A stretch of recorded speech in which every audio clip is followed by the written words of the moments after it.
I play my role, you play your role. But you're not playing your role. You're playing my role. And it's causing issues, it's causing problems because now you're getting in the way. And I remember I needed to talk to her, but I didn't know how to approach her. I didn't know what I was going to say. I'm thinking I don't know how she's going to respond to me when I tell her, like, I need you to stay in your lane. Of course, I wasn't going to say it like that, but to tell her that I need you to stay in your lane and let me do my job. Like, you're interfering, and I need you to just let me do my job.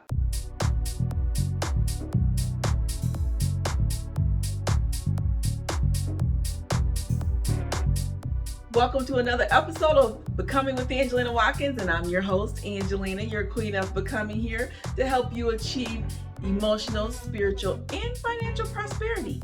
And I started this podcast to help you become who you need to be so that you can start winning at love, life, and money. So in this episode, I want to talk about resolving conflict in the workplace. We're going to just get right into it. Okay, that's my subject for today. But I do want to do a little housekeeping. If this is your first time joining us, I do want to welcome you. Thank you for joining the show. And for those of you who've been tuning in and rocking with me for a while, I appreciate your support. All right, don't forget to subscribe and hit that notification bell so that you don't miss another episode, because we be dropping the knowledge here, okay? We be helping you become so that you can walk in your purpose and live an abundant life. So you don't want to miss out on any episodes. Hit that notification bell. And if I say anything that prompts you to, or you can relate, then always leave me a comment down below. I love it when you talk to me, and I do respond. But let's go ahead and get into this. We're not going to waste any time. I want to talk about conflict in the workplace, because a lot of us have dealt with it. And we go to work and we deal with different ones who, for whatever reason, we just don't get along with them. Maybe our personalities are not meshing. Maybe they're saying something that offends us. It's just never no telling, but we just have issues in the workplace. And the biggest problem of these issues is resolving the conflict. And a lot of times, many of us, including myself, I've been this way, we want to avoid the conflict. We don't want to address it. And it doesn't just happen in the workplace. Admit it.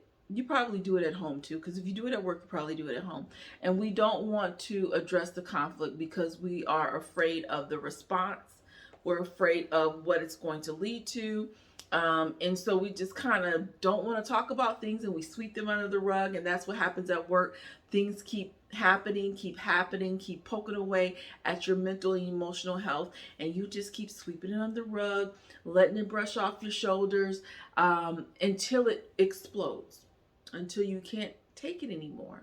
When if we just resolved it when it was happening, instead of letting it get bigger and bigger, larger and larger, we probably could have saved ourselves some mental and emotional anguish. But what I want to get into first is to talk a little bit about what the Bible says about resolving conflict. Now, I don't talk about the Bible much in my podcast, but I do want you all to know that I'm very spiritual. I believe in God, and I believe in the Word. And I find that the Bible has a lot of answers for us. It's the blueprint of how you can handle some things, especially if you read Matthew, Luke, Mark, and John, okay? Because Jesus was an excellent blueprint of how we should be showing up in life, how we should handle some things. And maybe in some more episodes I'll get into this, but in this particular episode, I want to focus on Matthew 18 and 15. Where we are given instructions on how to handle conflict. So it reads as follows. Moreover, this is verse 15. Moreover, if thy brother shall trespass against thee, go and tell him his fault between thee and him alone. If he shall hear thee, thou hast gained thy brother. So it's telling you, if you have an issue with someone, if someone has done something to you, they've said something about you, they've hurt your feelings, they've offended you, go to that person, have a conversation with that person, and resolve the conflict between you and that person. A lot of times we don't want to go and just resolve the conflict between us and that person. We want to bring in everybody from the moon and the stars and above to, and we want to go complain to this coworker and go complain to that coworker and go complain to our mama and our uncle and our sisters and our best friends and whomever is willing to listen to you. But we don't go to the person that we need to talk to. And a lot of times, again, we avoid going to that person because we're afraid of what that conversation is going to look like. We're afraid of how they're going to respond. When in reality, sometimes the fear is magnified in our minds, and we scare ourselves into not taking the steps towards resolving when there really is nothing to fear. I mean, we sit here and we imagine this person's going to say this, and then I'm going to say this, and they're going to say this, and then I'm going to say that. And then you can end up having a conversation and find out it's not even like that. And we send ourselves through unnecessary mental and emotional turmoil trying not to go resolve the conflict.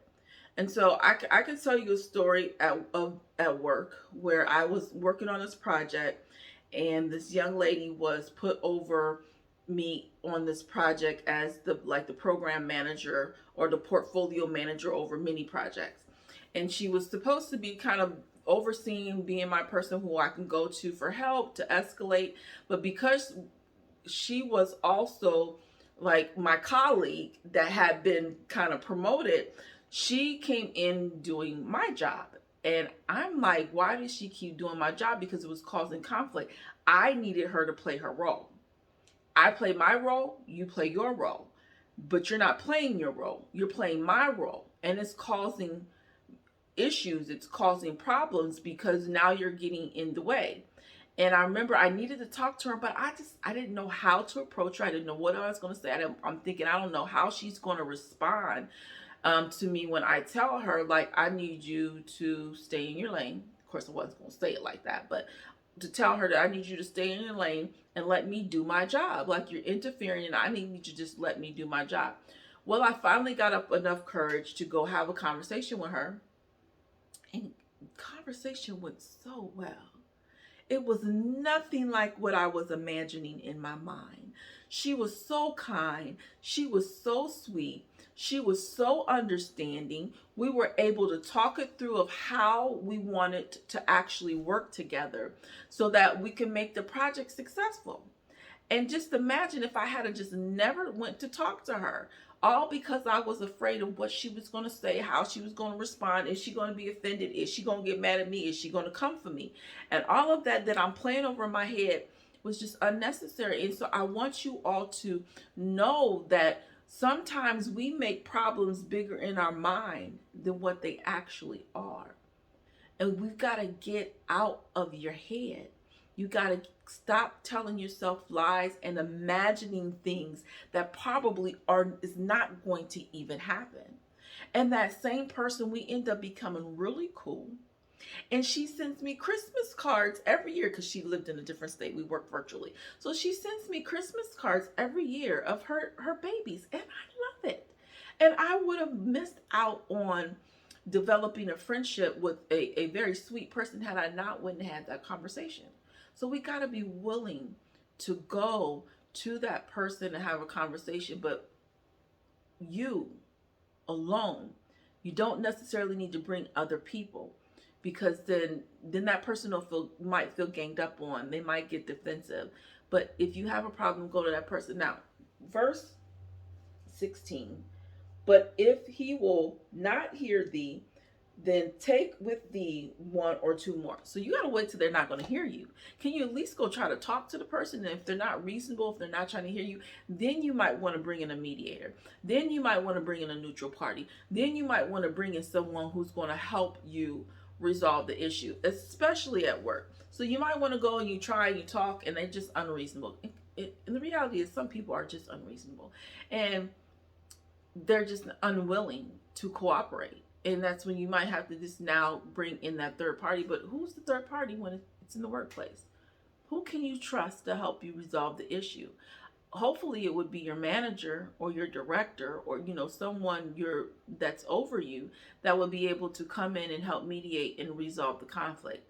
However, if they're not someone that you can trust, Because let's be realistic. We all know that some management have favorites. So if they're not somebody you feel like you can trust or that's going to have your back, then that's when you might want to go to HR. Go to HR to see if you can find someone to help you resolve the conflict. But go to that person first. But then again, now you're going to bring in a neutral third party to help mediate. Someone who can help you all resolve it, and that's not going to be biased or linked to one person towards the other. Because sometimes, let's be honest, we need somebody to tell us about ourselves. We get upset, we get in our feelings, and we feel justified. And then when we get in conversation, somebody's able to show us a totally different perspective to make us sit back and say, maybe I did overreact. Maybe I was being overly sensitive. Maybe I did take something personal that I shouldn't have taken. Maybe something might come out of that conversation that makes you realize, ooh, if I had just been a little kinder, because they're going through something, and that's why they act the way they act. You know, it was just a conversation I had with someone earlier today, in which their reaction was just, they were so upset, and I don't want to do this, and I don't want to work with them, and I don't want to work there because they did this and they did that. And I'm like, but you know, you need to just maybe calm down, and because it might not be what you think it is. And at the end of the day, I personally didn't think their response was the right response to that person, to only find out that that person responded, letting them know that I'm so sorry that you've had to go through this, but my son had passed away. So this long drawn out process that they had to go through, and the response they weren't getting and the information that they weren't getting from this person was because that person was grieving. They had lost their child. So sometimes we got to stop and be a little bit more mindful that while you are in your feelings and while you might be upset, you never know what someone else is going through. You never know what obstacles they're trying to overcome, what challenges they're met with every day, what they're going through in their personal life that they hide when they come to the workplace. And they try not to bring their personal life to the workplace, but they do. We do it. When we're sad, when we act angry, when we get frustrated. A lot of times the responses that we see outwardly is because of something going on inwardly. And then we think that it's towards us when it really has nothing to do with you. It was something that they were already going through. And so sometimes we got to be mindful of that, which is why it might be helpful to bring in a third party to help you resolve conflict, so that you can see yourself and someone can show you a different perspective, so you can start reacting and responding differently. Okay?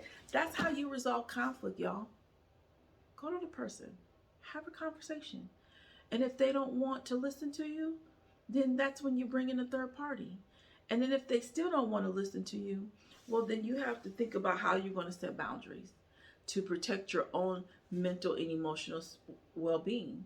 Because we don't want to subject ourselves to something toxic that's going to continue to chip away at our peace and happiness. So if you go to that person and you're still unable to resolve it, then you need to find a way to set some boundaries to protect yourself.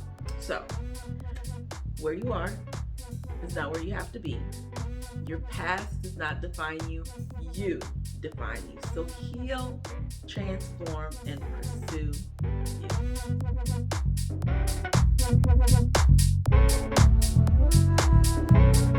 you.